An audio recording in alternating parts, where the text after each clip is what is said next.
بسم اللہ الرحمن الرحیم۔ السلام علیکم ورحمۃ اللہ وبرکاتہ۔ عزیز طلبہ، امید ہے آپ سب خیریت سے ہوں گے۔ آپ کو معلوم ہے کہ ہمارا باب نمبر 5 چل رہا ہے اور اس میں ہم حضرت فاطمہ رضی اللہ تعالی عنہا کے بارے میں پڑھ رہے ہیں۔ آج ہم یہاں سے پڑھیں گے حضرت فاطمہ رضی اللہ تعالی عنہا کا نکاح۔ حضرت علی رضی اللہ تعالی عنہ آپ صلی اللہ تعالی علیہ وسلم کے چچا زاد بھائی تھے، ٹھیک ہے نا، چچا زاد بھائی تھے، یعنی آپ کے چچا کے بیٹے تھے، کزن تھے آپ کے، اور انہوں نے بارگاہ رسالت میں ہی پرورش پائی تھی۔ حضرت علی رضی اللہ تعالی عنہ کافی چھوٹے تھے، اور حضرت ابو طالب جو تھے، حضرت علی رضی اللہ تعالی عنہ کے والد تھے اور آپ صلی اللہ علیہ وسلم کے چچا تھے، وہ چونکہ مالی لحاظ سے ذرا کمزور تھے تو انہوں نے حضرت علی کو آپ کے حوالے کر دیا تھا، ٹھیک ہے۔ تو آپ ہی کے پاس حضرت علی نے پرورش پائی تھی، اس لیے فرمایا وہ انہوں نے بارگاہ رسالت میں ہی پرورش پائی تھی، یعنی آپ صلی اللہ علیہ وسلم کے پاس پرورش پائی۔ رسالت، بارگاہ رسالت یعنی رسالت کی بارگاہ، یعنی آپ صلی اللہ علیہ وسلم۔ نبی کریم صلی اللہ علیہ وسلم نے ان کے پیغام نکاح پر حضرت فاطمہ رضی اللہ تعالی عنہ کی خاموشی کو رضامندی سمجھ کر قبول فرما لیا، کہ جب حضرت علی رضی اللہ تعالی عنہ نے نکاح کا پیغام بھیجا تو حضرت فاطمہ رضی اللہ تعالی عنہ خاموش ہوئی، تو آپ صلی اللہ علیہ وسلم نے حضرت فاطمہ کی خاموشی کو رضامندی سمجھ کر قبول فرما لیا، ٹھیک ہے، کہ جب عورت کے پاس پیغام بھیجا جاتا ہے اور وہ عورت خاموشی اختیار کرتی ہے تو عام طور پر وہ اس کی رضامندی ہی شمار ہوتی ہے۔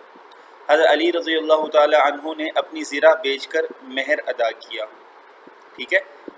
تو جب نکاح ہوتا ہے عورت کے ساتھ تو عورت کو مہر دیا جاتا ہے، کچھ مال دیا جاتا ہے، ٹھیک ہے نا، اس کو مہر کہتے ہیں۔ تو یہ مہر حضرت علی نے کیسے دیا؟ اپنی زرہ بیچ کر مہر ادا کیا۔ زرہ کسے کہتے ہیں بیٹا؟ زرہ کہتے ہیں فولاد، یعنی لوہے کا جالی دار کرتا جو لڑائی میں پہنتے ہیں، ٹھیک ہے نا۔ پہلے زمانے میں لوہے کا ایک کرتا ہوتا تھا جالی دار جو پہنتے تھے، ٹھیک ہے، تاکہ تلوار وغیرہ کے اس سے محفوظ، اس تلوار کی کاٹ سے محفوظ رہیں۔ نیز شادی کے سامان اور گھر کی ضروری اشیاء کا انتظام کیا، یعنی حضرت علی رضی اللہ تعالی عنہ نے شادی کے سامان اور گھر کی ضروری اشیاء کا بھی انتظام کیا۔ غرض حضرت فاطمہ رضی اللہ تعالی عنہ کا نکاح انتہائی سادگی سے انجام پایا۔ آپ صلی اللہ علیہ وسلم نے اس موقع پر خصوصی طور پر ان کے لیے دعا فرمائی۔ تو دیکھیں، دو جہانوں کے سردار کی بیٹی حضرت فاطمہ رضی اللہ تعالی عنہ کا نکاح، جو تمام جنتی عورتوں کی سردار ہے، آپ نے پڑھ لیا، ان کا نکاح بھی اتنی سادگی سے ہوا، تو ہمیں بھی چاہیے کہ ہم بھی اپنے نکاح سادگی سے کریں، ٹھیک ہے۔ اسلامی تعلیمات پر ہمیں عمل بھی کرنا چاہیے۔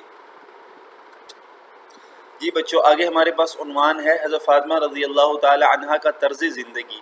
آپ کا زندگی گزارنے کا طرز کیا تھا؟ تو لکھتے ہیں حضرت فاطمہ الزہرا رضی اللہ تعالی عنہ نے نہایت سادہ اور پر مشقت زندگی بسر کی، ٹھیک ہے، سادہ زندگی بسر کی اور پر مشقت، یعنی مشقت سے پر، ٹھیک ہے، مشقت سے بھری ہوئی زندگی آپ نے بسر کی۔ سیدۃ النساء، یعنی عورتوں کی سردار، مراد حضرت فاطمہ ہیں۔ سیدۃ النساء گھر کے تمام کام خود انجام دیتی، گھر کے تمام کام خود سر انجام دیتی، یعنی خود کرتی تھیں، یہاں تک کہ چکی بھی خود پیستی، جس کی وجہ سے آپ رضی اللہ تعالی عنہ کے ہاتھوں میں آبلے پڑ جاتے تھے، چھالے پڑ جاتے تھے، ٹھیک ہے نا، آبلے پڑ جاتے تھے یعنی چھالے پڑ جاتے تھے۔ گھریلو ذمہ داریوں میں مدد کے لیے آپ رضی اللہ تعالی عنہ نے نبی اکرم صلی اللہ علیہ وسلم کی خدمت میں حاضر ہو کر ایک لونڈی کا مطالبہ کیا، ٹھیک ہے۔ لونڈی اس وقت نوکرانی ہوتی تھی، ٹھیک ہے۔ لونڈی کسے کہتے ہیں؟ یعنی خاص قسم کی نوکرانی ہوتی تھی۔ کفار کی وہ عورتیں جو مسلمانوں کے خلاف جنگ میں شریک ہوتی تھیں، وہ جب قید ہو کر آتی تھی تو مسلمانوں میں تقسیم ہو جاتی تھی، ٹھیک ہے، اور لونڈی کہلاتی تھی۔ یہ مسلمانوں کا مال شمار ہوتا تھا، ٹھیک ہے، جس طرح غلام کیا ہوتا تھا؟ مال شمار ہوتا تھا۔ تو جب لونڈی کا مطالبہ کیا تو آپ صلی اللہ علیہ وسلم نے فرمایا، بیٹی میں تمہیں ایک ایسی بات نہ بتا دوں جو لونڈی اور غلام سے بہتر ہو؟ آپ رضی اللہ تعالی عنہ بولی، میرے پیارے ابا جان، فرمائیے وہ کیا بات ہے؟ آپ صلی اللہ علیہ وسلم نے انہیں نصیحت فرمائی کہ جب رات کو آرام کرنے لگو تو 33 بار سبحان اللہ، 33 بار الحمدللہ اور 34 بار اللہ اکبر پڑھ لیا کرو، کیونکہ یہ لونڈی یا غلام سے بہتر ہے۔ ٹھیک ہے۔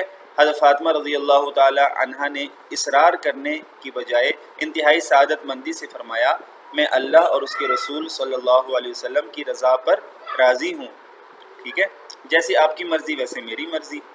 تسبیح کے یہ کلمات تسبیحات فاطمہ کے نام سے معروف ہیں، چونکہ آپ صلی اللہ علیہ وسلم نے یہ کلمات حضرت فاطمہ کو بتائے تھے، اس لیے یہ تسبیحات فاطمہ کے نام سے معروف ہیں، یعنی مشہور ہیں۔ امید ہے آپ کو آج کا سبق سمجھ میں آ گیا ہوگا، تو اگلا سبق ہم کل پڑھیں گے، تب تک کے لیے اجازت دیجیے۔ السلام علیکم ورحمۃ اللہ۔